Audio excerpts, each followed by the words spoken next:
Eu sou a flor do mamulengo, me apaixonei por um boneco e ele neco de se apaixonar, neco de se apaixonar, neco de se apaixonar e ele neco.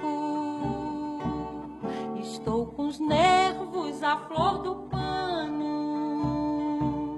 de desengano vou ter um treco e ele neco de se apaixonar, neco de se apaixonar, neco de se apaixonar e ele neco. Se no teatro eu não te atrair, boneco, eu juro, vou me esfarrapar. Não tem sentido viver sem teu dengo, meu mamulengo. Se no teatro eu não te atrair, boneco, eu juro, vou me esfarrapar. Não tem sentido viver sem teu dengo, meu mamulengo.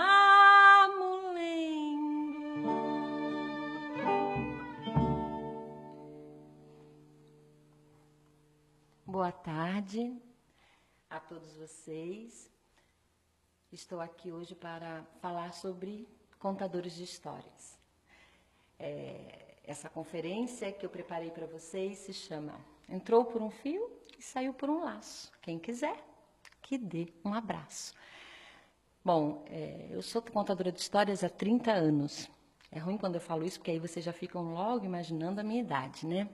Não comecei novinha, não. Na verdade, eu sou professora, vivi a minha vida ensinando e com o tempo, como eu sou muito artista, desde pequenininha, sempre gostei de cantar e de aparecer, acabei me envolvendo com esse movimento da literatura, esse movimento dos contadores de histórias.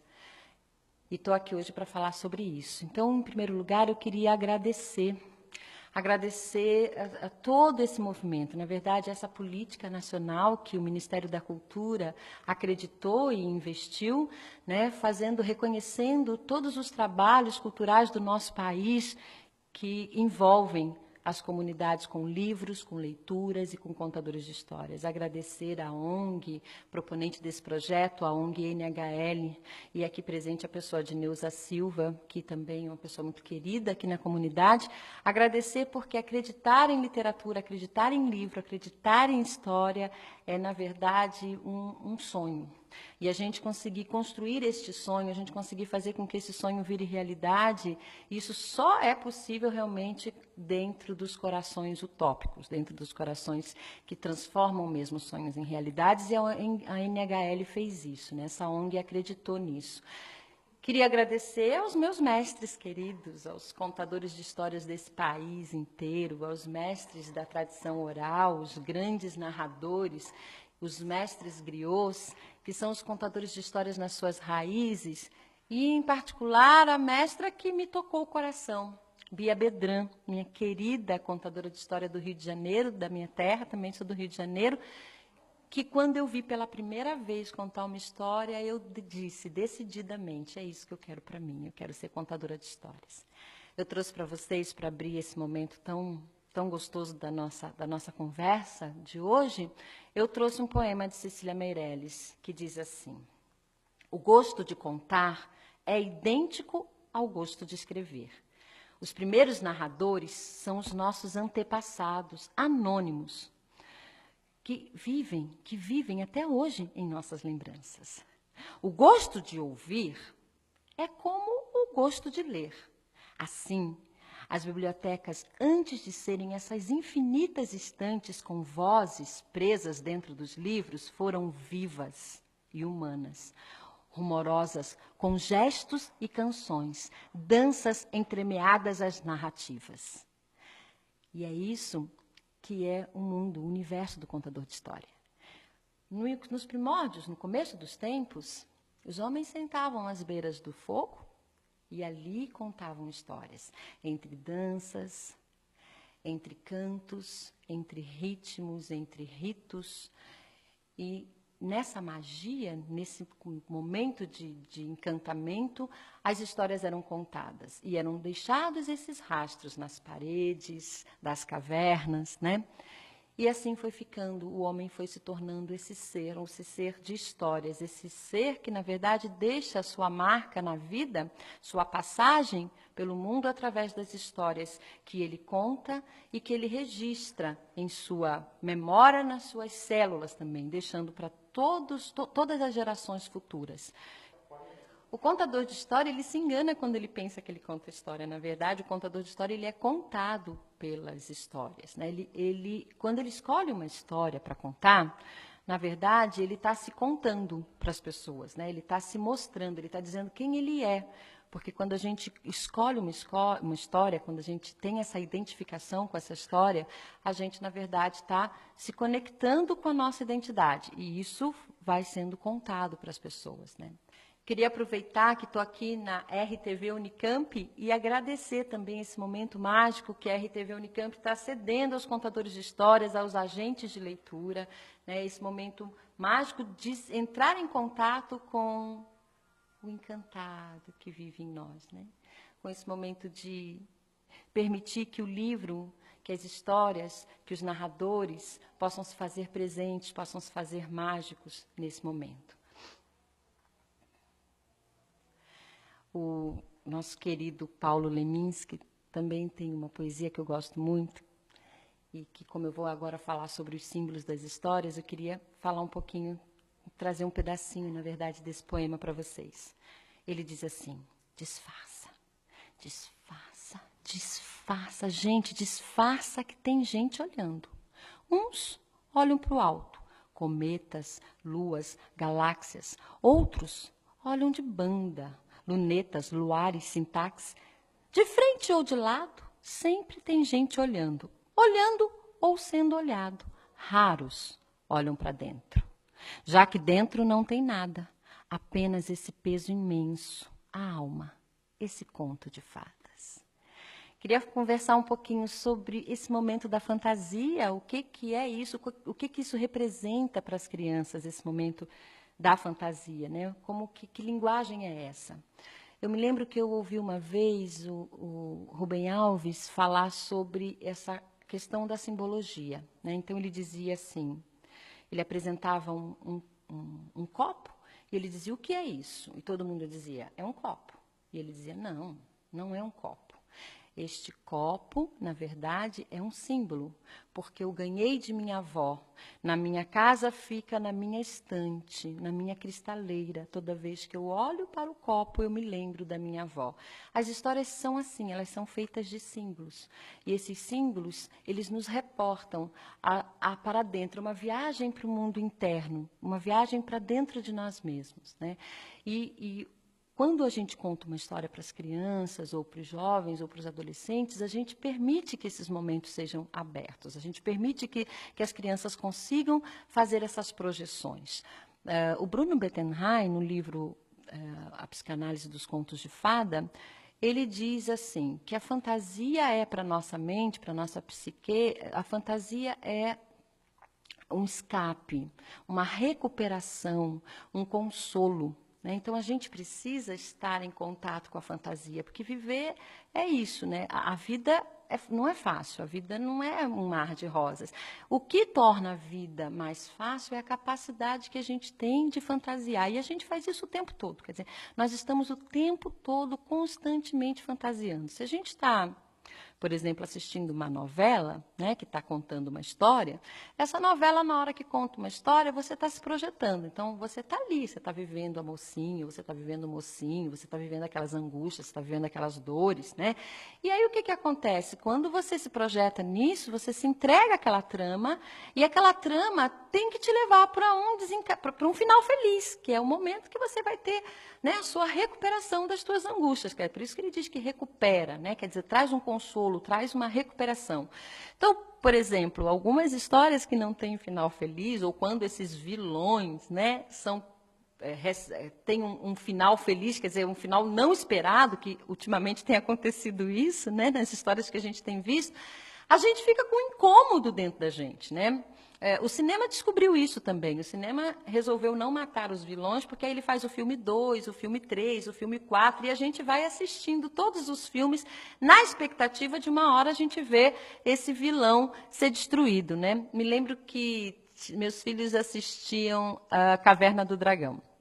A Caverna do Dragão é uma história que sempre ficava prometendo dar um final feliz. Ela deixava em suspenso, né, esse momento de resolver a questão, esse momento do consolo, esse momento de trazer a recuperação de um conflito, de uma angústia. E fazia com que, então, isso revelava que você ficava ali preso àquela trama, preso àquela trama. Assim fazem também os filmes, quando eles querem dar continuidade às suas tramas. Eles não trazem o escape, eles não dão a recuperação. Mas as histórias, elas têm essa função, porque elas fazem com que a gente coloque todas as nossas dores, nossas angústias, nossos medos para dentro dela, mas elas trazem no final, uma recuperação dessas dores, dessas angústias, fazendo com que a gente tenha esse final feliz, né? E os contos de fada, eles têm essa função também, né? Os contos de fada, eles trabalham com toda essa dicotomia do bem e do mal, né? Todos os contos de fadas trazem essa linguagem, e sempre o bem vencendo o mal, trazendo essa recuperação, que as crianças, na verdade, elas precisam disso, né? Todas as histórias nos contos de fada levam as crianças para dentro de um universo onde elas não sabem trafegar muito bem, por exemplo. Toda criança tem medo de ser abandonada. O medo do abandono seja talvez o maior medo das crianças, né? Então, quando ela escuta a história de Joãozinho e Mariazinha, que foram abandonados na floresta, e ela se identifica, então, com esse abandono, ela se identifica com esse medo, ela se identifica com essa angústia, porque ela também tem essa angústia é muito grande dentro dela, ela vai se jogando nessa trama, através dessa identificação, desse processo de projeção, e quando chega no final, essa história leva ela a uma redenção. Quer dizer, todo esse mal é redimido porque ela consegue resolver toda essa trama e ainda sair vitoriosa com um final feliz. Cinderela, por exemplo, é uma outra história que traz para as crianças uma recuperação de uma coisa muito comum quando a gente tem irmão, porque Cinderela traz um problema sério dentro das famílias, né, que é a rivalidade fraterna. No caso, Cinderela e suas duas irmãs, que ela sempre acha que a madrasta, no caso, as mães nos contos de fada não aparecem, eles só aparecem no começo das tramas, logo depois elas viram ou madrastas, ou bruxas, ou feiticeiras, porque mãe é um arquétipo que não pode ser, na verdade, destruído, né? Não pode ser arranhado, mãe é um arquétipo sagrado, então, para que esse arquétipo, quando entram os defeitos, não pode ser na mãe, então entram esses arquétipos que vêm, mas na verdade é a mãe. Então, quando a madrasta cuida das outras duas irmãs e despreza a Cinderela, é como toda criança se sente em relação aos seus irmãos. Mamãe e papai só gosta deles, minha mãe só pede para eles. Tudo é para eles e nunca nada é para mim, né? Então, toda essa rivalidade fraterna de achar que eu sempre estou sendo preterida, sempre os meus irmãos ganham o melhor pedaço de bolo, a Coca-Cola sempre foi mais no copo do meu irmão, o prato da minha irmã sempre é o melhor, a roupa melhor sempre foi da minha irmã, minha mãe gosta mais dele do que de mim, e isso a gente leva por muito e muito tempo na nossa vida. Ela consegue esse escape, né, esse consolo, essa redenção através da história da Cinderela, né? Então, essa dicotomia, esse bem e o mal que vão trafegando dentro das histórias, dentro dos contos, na verdade trazem para a criança, não só para a criança, eu estou falando de criança porque é o universo onde eu atuo, né? Mas eu estou dizendo, trazem para o ser humano esse consolo, essa recuperação, essa catarse de tudo que a gente vem trazendo e arrastando e que às vezes a gente não sabe mesmo nomear.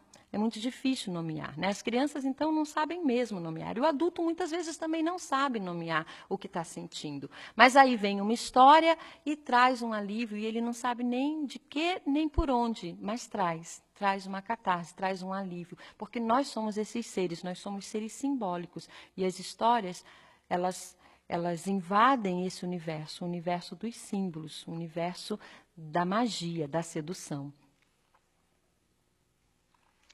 trouxe para vocês também um poema meu, que eu gosto muito porque trabalha bastante com essa dualidade, né? Essa coisa da gente brincar de bruxa e fada, né? Então, queria pedir aqui a ajuda dos nossos amigos que estão conosco, o Carlos Rezendes e o Alfredo Rezendes, para a gente brincar um pouquinho com a poesia da bruxa e da fada. Um dia sou fada, um dia sou bruxa. De bruxa e fada, vivo a dar gargalhadas, porque as duas acham muita graça das aventuras da vida. Uma ri para o pôr do sol, outra das tempestades e relâmpagos. Uma faz xixi no urinol, outra faz cocô nos pirilampos. Sorridente a fada sai, com sua varinha de condão, gargalhando a bruxa vai com sua vassoura na mão. Se o dia está florido, a fada respira e conduz, com seus encantos de fada, abrindo entre as nuvens a luz. Se o dia é só tristeza, entre chuvas e ventanias, a bruxa com seu caldeirão faz ungüentos para calmaria. Na verdade, elas são dependentes e querem declarar. O que uma não faz por tremer os dentes, a outra faz sem remendar. Tem dias que a bruxa se espanta com tanta moleza da fada, e a fada que só canta se admira da bruxa emburrada. Mas se uma dorme no ponto e deixa a outra na mão, desequilibra a estrutura do conto, e quem perde é o coração. Coração não tem só que dizer sim, coração tem também que dizer não. Por isso, essas duas de mim nunca se soltarão. Os meninos, as meninas, dos seus olhos vem a luz, vagalumes que iluminam todos os cantos do mundo. Os seus sonhos não me contem, deixa que eu adivinho, são segredos enfeitando as curvas do meu caminho. As crianças são anjos, moleques são bruxos e fadas correndo na terra, brincando de vida, de tempo passando, 1, 2, 3 e já. Cada dia que passa abençoa o que aprende esse teu coração.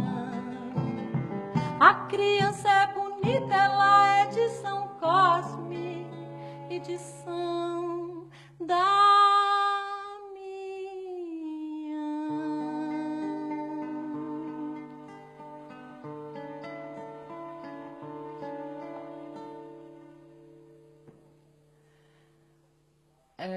Na verdade, eu queria falar um pouquinho sobre a questão da literatura dentro da sala de aula, né, que é uma das coisas que é onde eu atuo. A literatura, eu costumo dizer que ela tem 3 pilares. Ela tem o pilar de ser arte, né, toda literatura é arte. Ela também tem um outro pilar que ela é terapêutica, porque ela dá prazer, ela faz rir, ela liberta, né? Ela também tira as angústias, trabalha com os medos.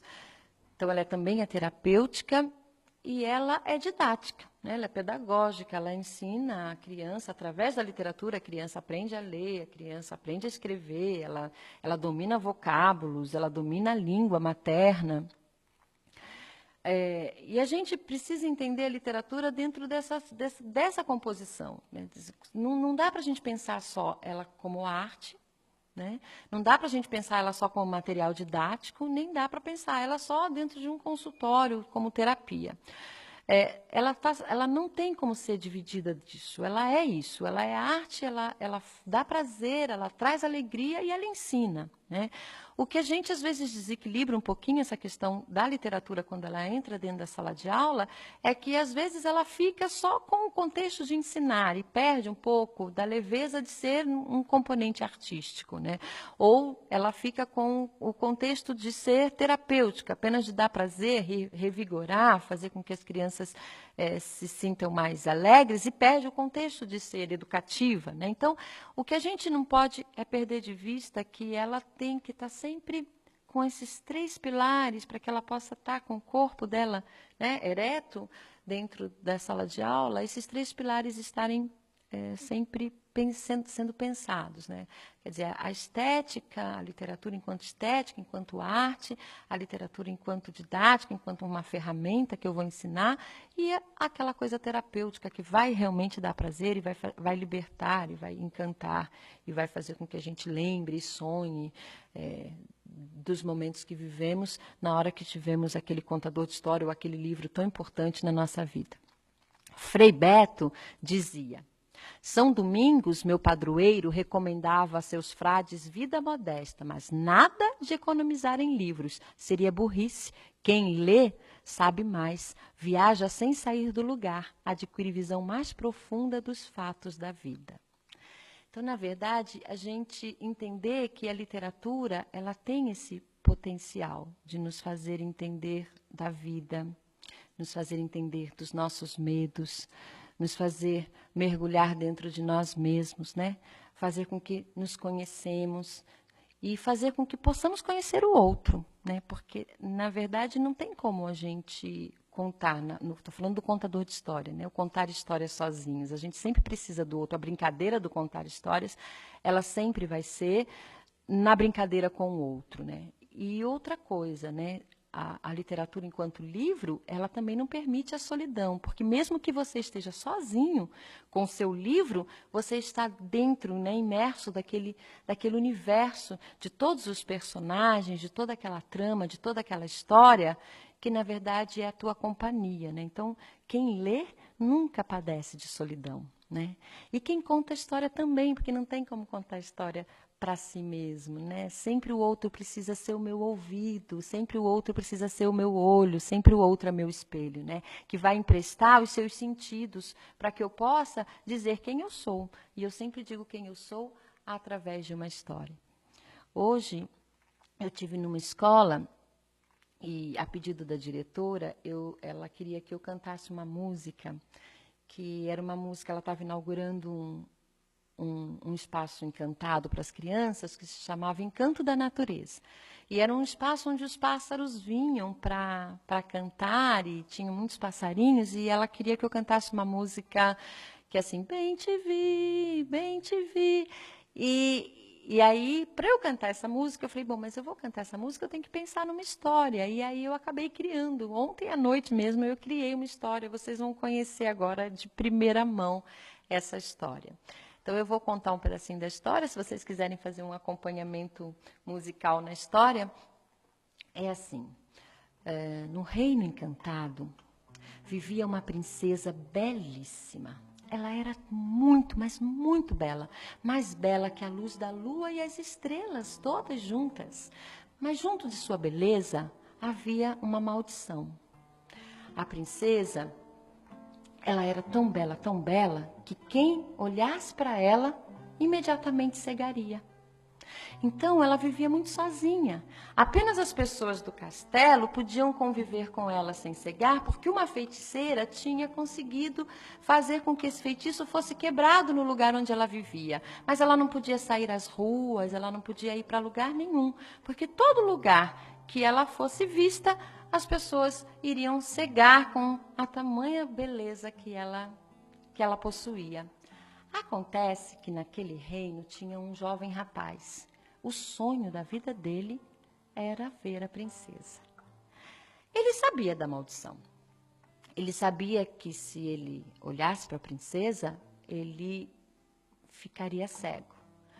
Mas ele estava disposto a correr esse risco porque ele queria, nem que fosse uma única vez na vida, ver tamanha beleza. Ver uma beleza que ninguém nunca pudesse ter visto antes. Bom, acontecia que a princesa gostava muito de banhar-se nas águas de um rio que tinha perto do castelo. Sempre que ela fazia isso, a feiticeira ia na frente, afastando as pessoas para que ninguém pudesse ver a princesa. E nesse dia, a princesa saiu para se banhar nas águas do rio, estava lá, gostosa, tomando seu banho de rio, mas ninguém percebeu que, escondido atrás de uma árvore, lá estava o belo rapaz, admirando a princesa. Quando a princesa veio saindo do rio, o rapaz saiu de trás da árvore e gritou: bem te vi, como és linda! E caiu ajoelhado e disse à feiticeira: pode cegar-me, eu entrego à luz do meu olhar a tamanha beleza desta princesa. E a princesa imediatamente pediu: não segue esse rapaz. Por favor, feiticeira. E atendendo o pedido da feiticeira, a feiticeira não cegou o rapaz, mas acabou transformando ele numa bela ave, numa das aves mais lindas que nós temos. E toda vez que essa ave canta, o seu grito é um grito de amor. Bem te vi andar por um jardim em flor, chamando os bichos de amor. Sua boca pingava mel. Bem te quis e quero ainda muito mais, maior que a imensidão da paz, bem maior que o sol.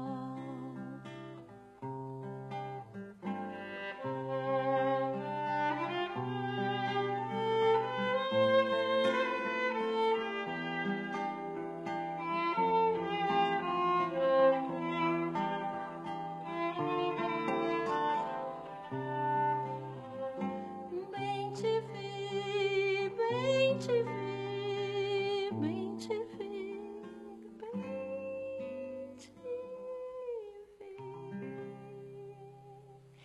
Fresquinha, fiz ontem, acabou de sair. Aí vocês já estão fazendo, já estão pegando ela de antemão. Eu gosto muito. Na verdade, hoje eu queria falar muito das histórias, mas assim, eu acho que contar histórias fala por si só, né? Quando a gente conta histórias, a gente sabe que a gente atinge um lugar dentro da pessoa que poderia estar eu aqui trazendo todas as palavras, todos os filósofos, né? Todos os momentos, todos os saberes, e não chegaria dentro do teu coração. A história faz isso, né? A história, ela vai dentro do coração. E essa história é uma história de amor. É muito interessante a gente entender um pouquinho e pensar nas histórias de amor, porque o amor ou ele cega ou ele dá asas, né? Na história da Rapunzel, o amor cegou o príncipe, né? Quem conhece a história da Rapunzel sabe. Tem uma hora que o príncipe cai lá de cima da torre, cai em um monte de espinhos e fica cego, né? O amor é isso também, né? O amor também tem essa cegueira. O amor, na verdade, tem esse momento da paixão, e todo mundo sabe que paixão é cega, tem que ser, né? Na verdade, é um truque dos deuses, né? Como é que a gente pode depois viver tanto tempo com uma pessoa se não fosse por esse impulso mágico da paixão, né? Mas também a paixão, o amor, ele tem essa cegueira da paixão, mas o amor também tem essas asas do bem-te-vi, que é o amor que liberta, o amor que voa, o amor que se entrega à beleza, mas não uma beleza da estética, essa que está por fora, a beleza do próprio amor, né? A beleza maior do que todas as belezas, né? A beleza do ser humano. E quando a gente se entrega, a gente vira só esse um só corpo. Nos textos sagrados, a gente, quando vê um casamento, né? Todo mundo adora um casamento. Eu adoro casamento. Choro pra caramba toda vez que vejo alguém casar. Quando a gente vê um casamento, a gente escuta aí os textos sagrados dizendo que aqueles dois virariam um só corpo, né? E é isso. Estar ou desenvolver o amor é estar em um só corpo. E é tão interessante que Fernando Pessoa já sabia disso. porque Fernando Pessoa nos deixa um poema onde ele fala isso, né? Que, na verdade, não existe 2 nem 10 quando a gente está amando. Existe uma unidade, porque tudo que a gente ama, a gente se une e vira uma coisa só. Seja uma pessoa, um projeto, seja um estilo de vida, seja uma profissão, né? Mas tudo que a gente ama, onde a gente coloca o nosso amor, a gente se unifica aquilo. E o Fernando Pessoa dizia isso muito bonito. Ele diz assim, peço a vocês também, se quiser acompanhar, fazer um pedacinho.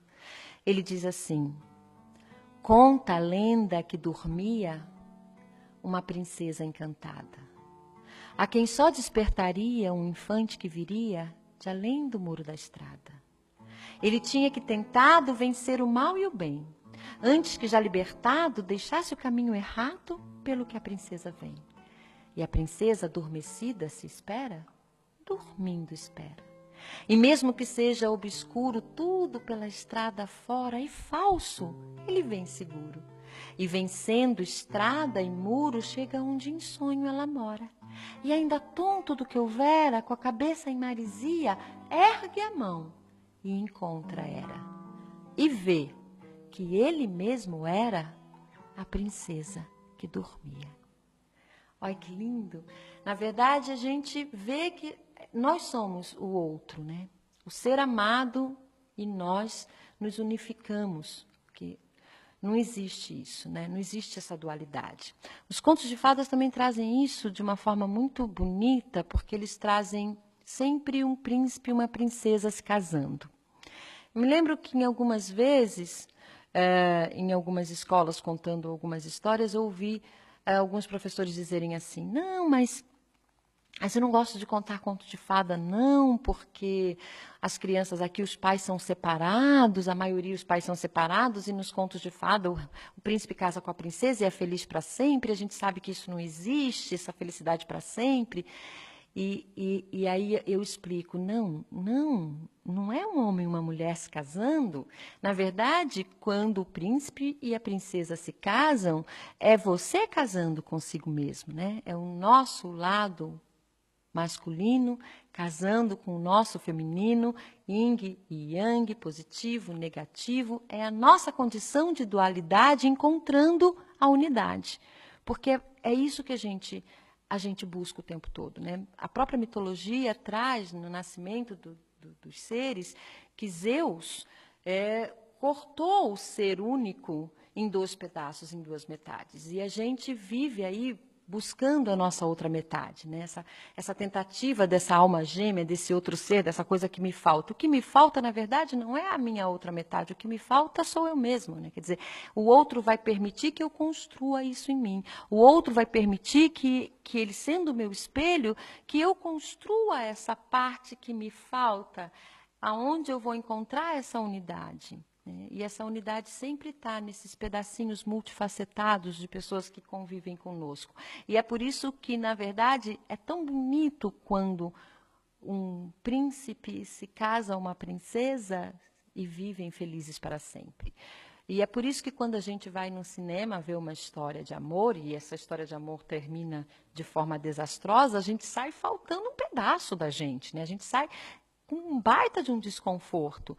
Porque a gente precisa encontrar esse estado que se complementa em mim, esse estado de unidade que eu busco. E eu vou sempre buscar esse estado de unidade. O outro é apenas esse momento, o outro é apenas esse espelho que vai fazer com que eu entenda que essa unidade está dentro de mim. Ele vai me permitir construir essa unidade. E os contos de fadas fazem isso com essa propriedade maravilhosa, né? E é isso que a gente não pode negar às crianças, é isso que a gente não pode negar a nenhum ser, é esse tipo de beleza, esse tipo de manifesto mágico, né? Que nada pode dar. A tecnologia pode nos trazer milhões de coisas. Outro dia eu fui numa loja e achei extremamente interessante a gente está construindo uma casa e a gente foi ver algumas coisas de construção, era uma loja chiquérrima. E aí tinha um chuveiro muito especial, um chuveiro lindo. E aí o rapaz disse que custava 50 mil reais. Eu fiz ele repetir, eu falei, quanto um chuveiro? Ai, 50 mil. Eu falei, mas espera aí, o que pode ter esse chuveiro para custar tão caro, né? Quer dizer, é que ele imita a chuva. Gente, eu não aguentei, eu sentei de tanto rir. Quer dizer, eu vou pagar 50 mil reais porque ele imita a chuva. Dá licença, pelo amor de Deus, a chuva é de graça, né? Então, assim, é um momento, né? Assim, para onde a gente está indo, né? Que caminho é esse que todo mundo acaba indo? A tecnologia ela é legal, ela é maravilhosa, ela nos faz realmente nos sentir extremamente poderosos, mas é na chuva que eu sou feliz e não num chuveiro que imita a chuva, né?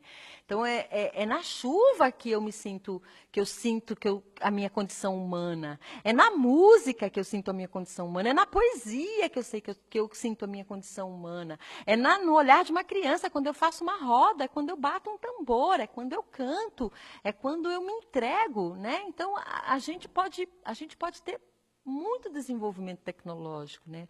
Mas nada vai um dia ser comparado a tomar um banho de chuva, a se entregar à chuva, a sair e rodar os braços, rodopiar, rodopiar, rodopiar e sentir o vento e a chuva batendo no corpo, né? Então, assim, pode custar 50, pode custar 100, 150 mil, né? Não vai ter dinheiro que possa mensurar o valor de uma chuva, o valor de uma história, o valor de um olhar.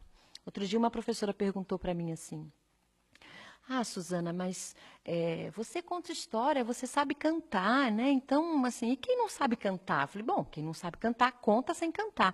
Mas a gente não tem que aprender essas técnicas? Eu falei, não tem técnica.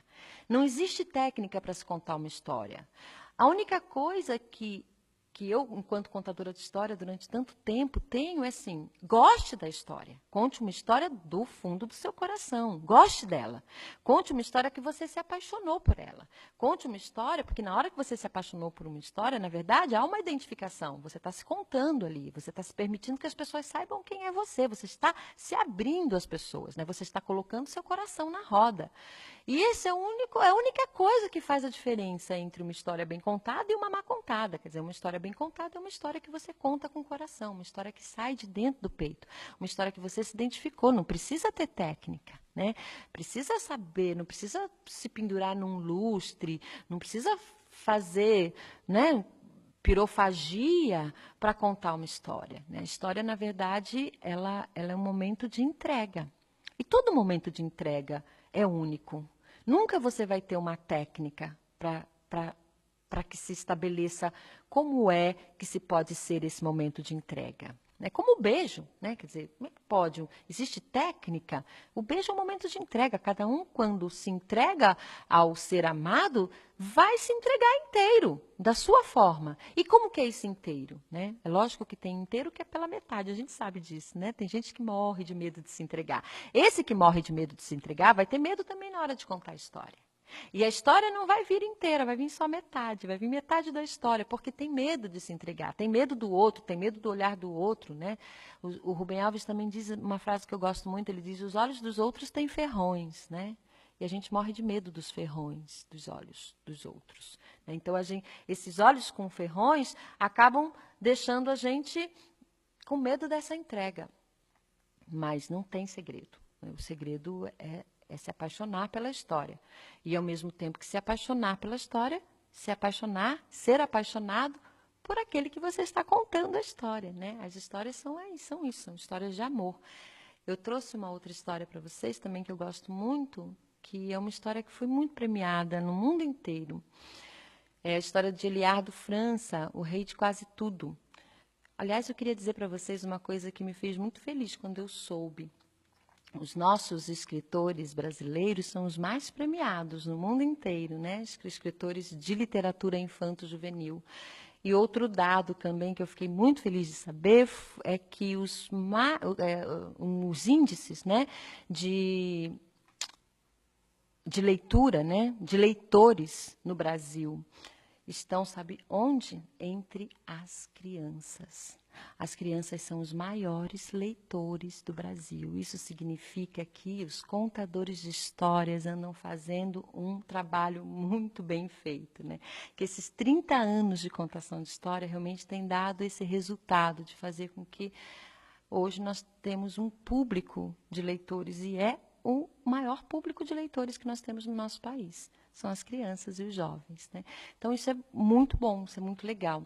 Então, com vocês agora, O Rei de Quase Tudo. É uma história belíssima, gosto muito dessa história e vou entregar ela agora, nesse momento de carinho, de entrega, de paixão, para vocês.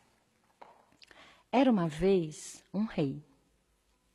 Mas esse rei, ele não era feliz. Ele não era feliz porque ele era o rei de quase tudo. E ele queria tudo. Tudo. Ele queria tudo, tudo, tudo, tudo. Então ele chamou seus soldados e disse: saiam, lutem, guerreiem e tragam para mim todo o ouro.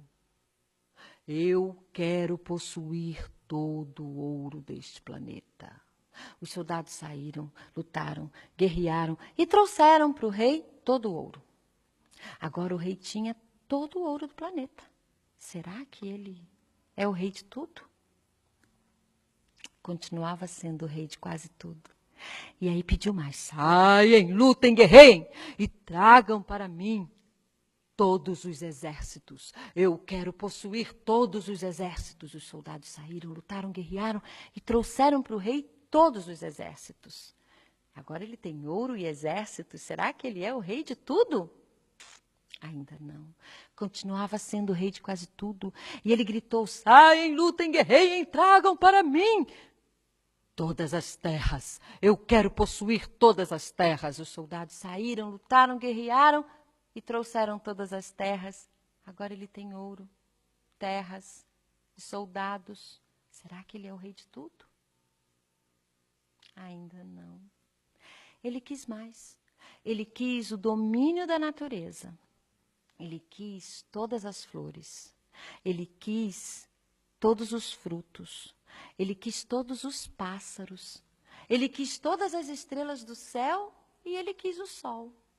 O rei mandão quis o sol buscar e disse aos soldados: e de lá buscar, que se o não trouxerdes, que se o não trouxerdes, virareis tapete para eu pisar.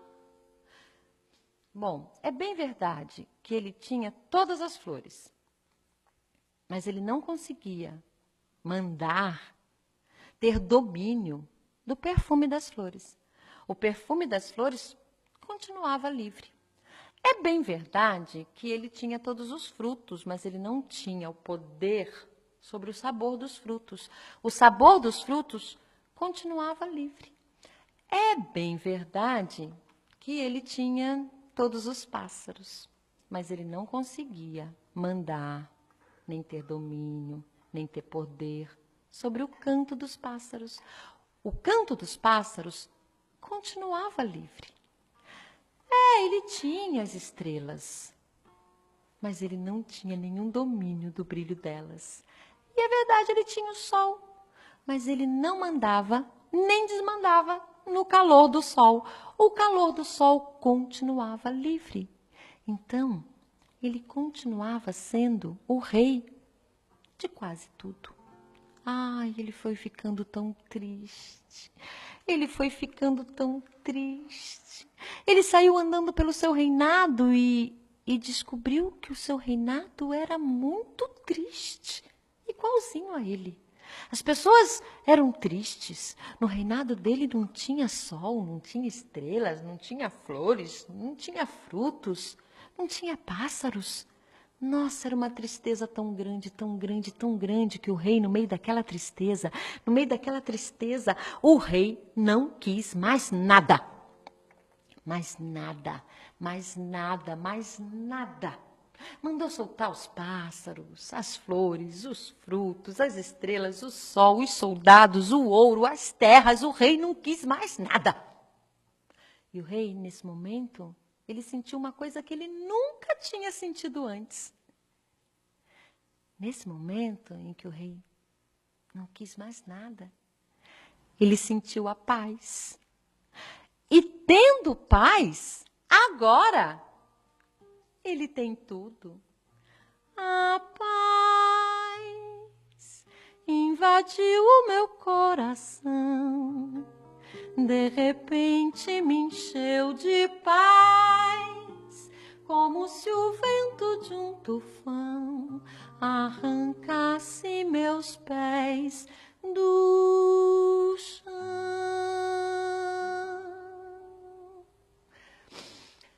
A vida tem esses dois movimentos. O movimento de querer para si, né? De acumular, de acumular, de acumular. E o movimento de querer para o outro, né? De doar, de doar, de doar, né?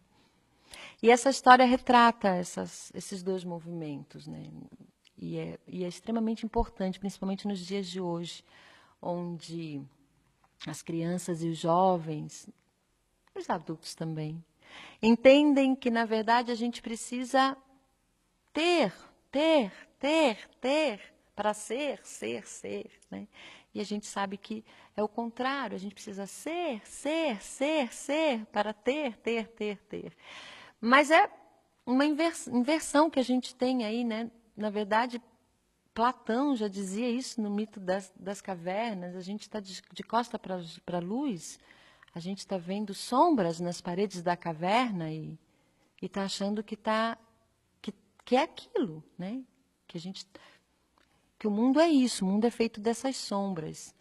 E é só a gente se virar e inverter esse movimento, né? E eu gosto dessa história, porque essa história inverte esse movimento, essa história traz o valor das coisas verdadeiras, né? E bota essas coisas materiais no lugar delas, né? No lugar onde elas precisam estar. E é por isso que as histórias têm todo esse encantamento. E é por isso que, na verdade, contar histórias é um momento mágico. É um momento onde a gente se entende, se congressa, se junta, se faz roda, se faz canto, se faz humano, se faz inteiro, se faz poema, se faz canção.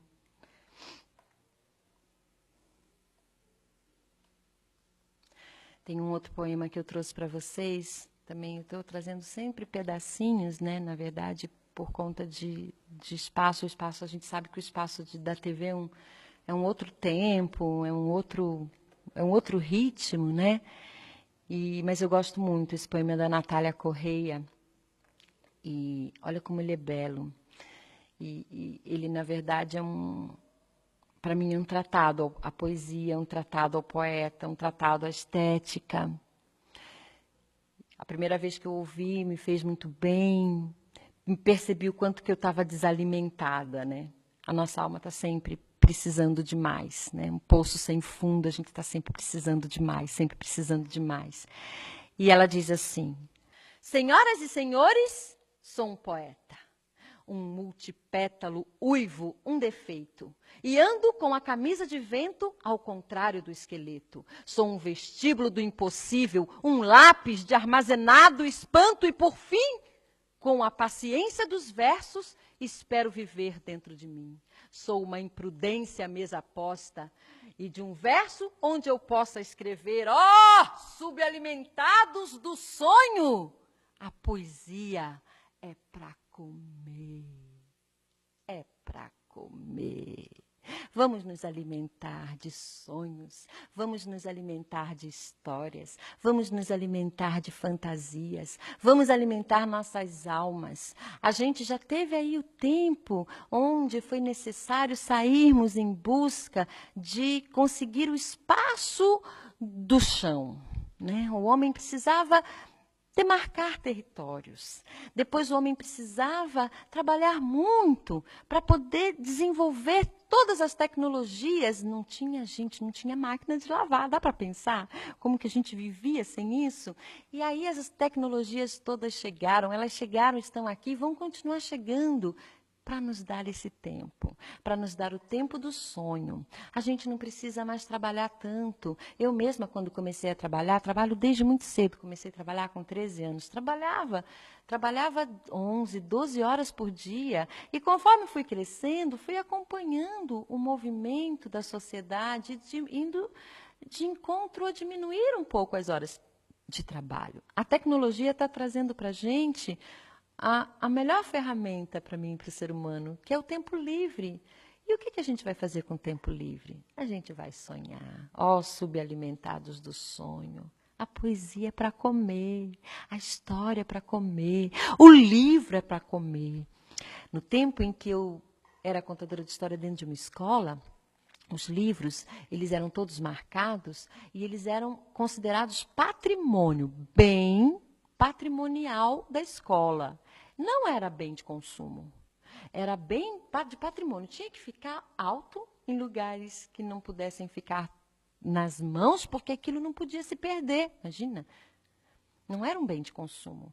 Hoje, o livro é bem de consumo. O livro hoje é para comer, gente. O livro é para consumir. O livro é para andar nas mãos. O livro é para estar nas ruas. Esse projeto, essa ONG, ela tem um outro projeto também em parceria com a Unicamp, que chama-se Livro Livre, que os livros são colocados nas ruas, em pontos estratégicos, para você chegar, pegar, levar e ler. E depois, lá dentro, tem um bilhetinho carinhoso que diz, assim como você pegou ele em espaço público, por favor, devolva esse livro a um espaço público. Né?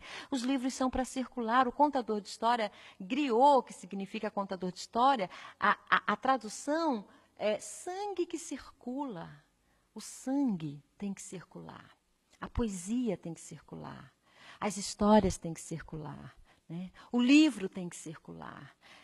O amor tem que circular, o sonho tem que circular. A gente tem que fazer as coisas acontecerem, rodarem, estarem no mundo. Quando eu faço as rodas, coloco sempre alguém no meio e digo, vem para o centro do mundo. Todo mundo tem medo do centro do mundo. Né? Mas o centro do mundo não é um lugar perigoso. O centro do mundo é só um lugar onde a gente vai receber os afetos, os olhares, as atenções, né? Perdendo o medo da crítica, perdendo o medo dos ferrões, né?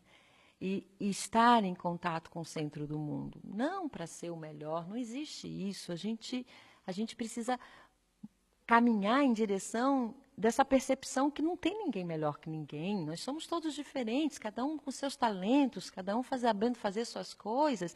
Eu vim aqui assistir a videoconferência do professor César Nunes, fez a gente chorar de emoção. É um filósofo. Né? Então, ter a honra de ouvir um filósofo falar de literatura, né? E aí, mas, gente, cada um tem seu tom, né? Tem o filósofo, tem o poeta, tem o contador, tem o músico, tem o tocador, tem o batuqueiro, tem aquele que organiza, tem o que desorganiza, e a vida é isso, a vida são essas matizes. A vida é esse colorido, a vida traz para a gente as diferenças para que a gente possa agrupá-las no coração. Né? É no coração que a gente faz a síntese. Eu não preciso ficar fazendo síntese do lado de fora.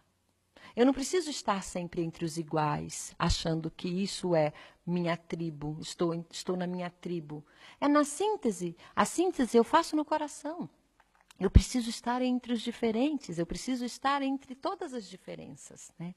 Transcorrer entre elas e me alimentar disso. Ó, subalimentados do sonho, a poesia é para comer. E eu queria com isso encerrar nossa conversa de hoje, né? Encerrar esse momento gostoso, essa tarde gostosa que tive com vocês. Agradecendo mais uma vez à Unicamp, agradecendo mais uma vez à ONG NHL, ao Ministério da Cultura, esse projeto maravilhoso, esse incentivo que é dado à cultura no nosso país, através de reconhecimento de projetos comunitários, através de reconhecimentos, políticas de reconhecimento, e que fazendo com que a literatura, o livro, os contadores de histórias tenham esse espaço, né, esse espaço dentro das comunidades.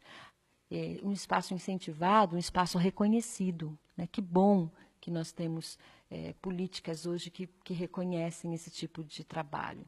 Que bom que nós temos pessoas que investem e se organizam para serem proponentes desse tipo de trabalho. E que bom que tem os contadores de histórias aí, e os escritores e os livros, para que isso tudo possa ser espalhado, soprado pelo vento, né? Soprado a todos os cantos, aos quatro cantos, para que a gente possa se nutrir de encantamentos. Então eu vou encerrar com uma história para todas as crianças do Brasil. Era uma vez uma estrelinha que tinha medo do escuro. Imagina, dizia a mãe, uma estrela não pode ter medo do escuro. Imagina, dizia o pai, um estrelão, ó, daqui. Uma estrela não pode ter medo do escuro. Imagina, dizia o sol, o chefe de todas as estrelas. Uma estrela não pode ter medo do escuro. Mas o fato é que aquela estrelinha tinha medo do escuro, sim, e vivia na sua nuvenzinha, com todas as luzes acesas, a televisão ligada, o rádio ligado, o micro-ondas ligado, o liquidificador ligado, e ainda por cima, chupando o dedo. Quando o sol ia dormir, ele apagava a luz e abria a porta da noite. Abria a porta da noite por onde todas as estrelas tinham que entrar, e todas as estrelas entravam, menos uma, aquela que tinha medo do escuro. Ela ficava encolhidinha na sua nuvenzinha, com todas as luzes acesas. Vocês já sabem, a televisão ligada, o rádio ligado, o micro-ondas ligado, a batedeira ligado, o ferro ligado, e chupando o dedo. A mãe passava por ela e dizia, filha, vem brilhar no céu. O pai passava por ela e ordenava, anda, menina, vamos lá, brilhar no céu. Mas ela não ia. Ela não ia. A mãe da estrelinha começou a ficar muito preocupada. E como toda mãe, foi procurar um psicólogo. Lá no céu também tem psicólogo. Sabe quem é a psicóloga do céu? A Dona Lua. Foi lá conversar com a Dona Lua. A Dona Lua, gente, a Dona Lua era tão jeitosa. A Dona Lua ela tinha uma voz meiga, uma voz doce, uma voz que parecia música. E a Dona Lua falou assim, estrelinha, estrelinha,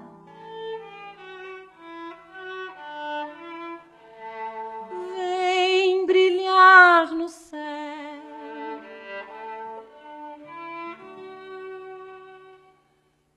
Mas a estrelinha respondeu, não vou não, não vou não, tenho medo da escuridão, não vou não, não vou não, tenho medo da escuridão. Mas a Dona Lua, ela insistiu e disse assim, estrelinha, estrelinha, preste atenção no que eu vou te dizer. É o escuro que foge de você quando sua luz começa a aparecer. É o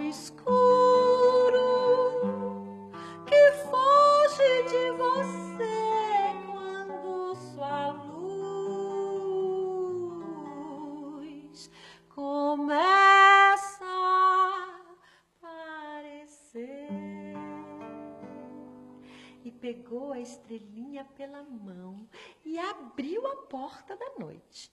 E como a estrelinha não podia deixar de brilhar, sabe o que aconteceu com o escuro? Ele foi ficando cada vez mais para longe, cada vez mais para longe, cada vez mais para longe, cada vez mais para longe. E a estrelinha, ela descobriu uma coisa.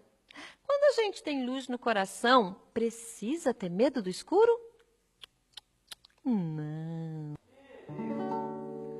Estrela, estrela, como ser assim? Tão só, e nunca sofrer. Brilhar, brilhar, sempre sem querer. Deixar, deixar ser o que se é.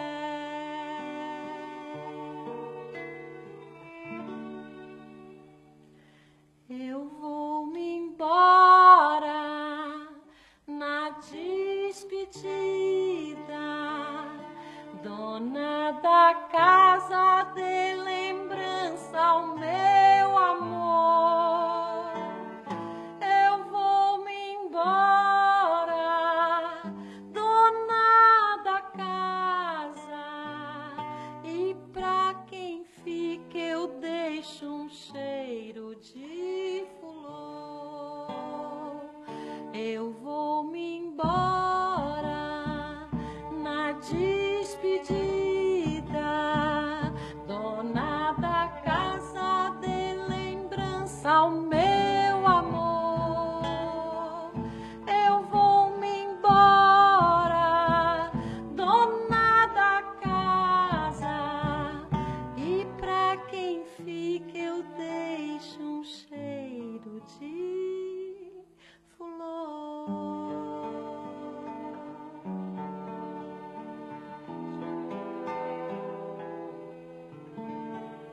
E essas histórias entraram por um fio e saíram por um laço.